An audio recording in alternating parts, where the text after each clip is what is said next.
Sot është dita e fundit e fushatës parazgjedhore, ndërsa sonte në mesnatë hyn në fuqi heshtja parazgjedhore, para mbajtjes së votimeve për zgjedhjet e parakohshme parlamentare të dielën.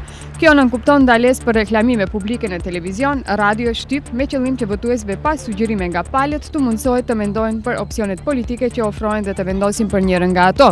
Njohësit e çështjeve politike analizojnë se propaganda partijake dhe loja për të fituar më shumë vota në këto zgjedhje në këtë ditë do të arrijë kulminacionin në rrjetet sociale dhe portalet ku këto rregulla janë minimale ose nuk ekzistojnë fare.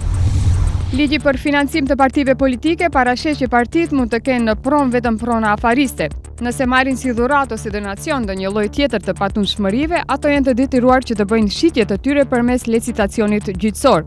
Nova TV dhe Skup hulumtojnë se si VMRO dhe PMN posedojnë ara, kullota dhe objekte banimi dhe se si noterët i kanë regjistruar këto prona dhe ç'bëhet me kontrollim që duhet të ushrojnë shtetin ndaj partive politike.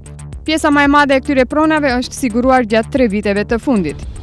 Parlamenti i Koreas së Jugore votoi që presidentja Park që shkarkohet nga funksioni i presidentit për shkak të përfshirjes së saj në një skandal korrupsioni.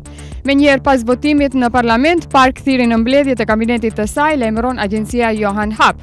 Gjykata kushtetuese në një afat kohor për 180 ditësh duhet të vendosë nëse edhe zyrtarisht do e shkarkoj presidentin nga funksioni apo do t'ia kthejë ingerencat. Detyrën e Park ka shumë mundësi që ta marrë përsipër kryeministri.